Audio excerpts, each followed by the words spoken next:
What does that God look like? The reality of it is when he came here, he didn't look like me. So what am I going to do about that? I'm going to make him look like me.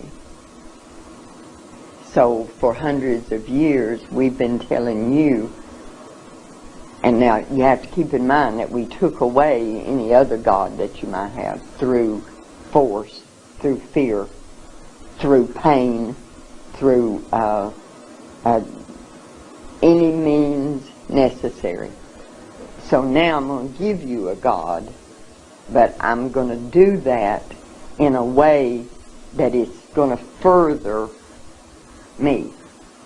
So I'm going to give you a God that looks like me, so that when you bow down to that God, you're bowing down to me. Because the reality is, the Bible tells us what Jesus looked like when he walked here. The Bible tells us what he's going to look like when he comes back.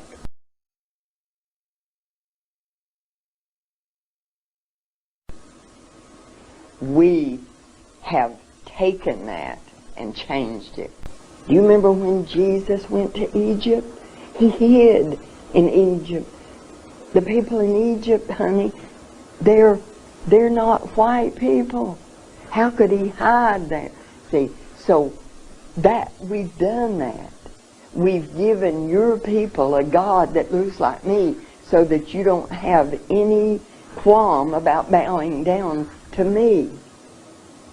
See, because this is the image of God. I don't know of any sin that we've committed that's greater than that one. Wake up! Wake up! Wake up! Come on, wake up! Wake up!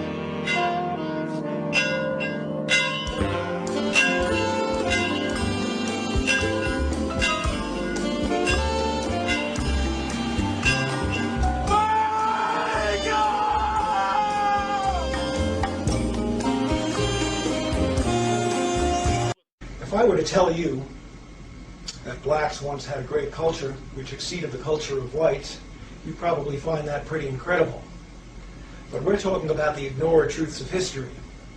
Those of you who've been watching this show may perhaps recall that several weeks ago we talked about the fact that most of the Jews alive in the world today may actually be descendants of Russian converts. Now, Jews like to consider themselves to be descendants of Israel.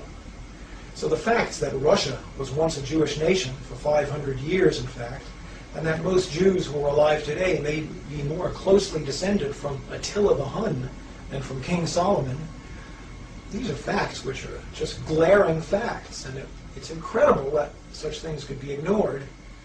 And the question of how such things could be ignored has an answer, and the answer is collusion.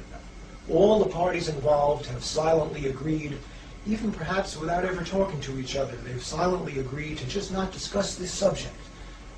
In the case of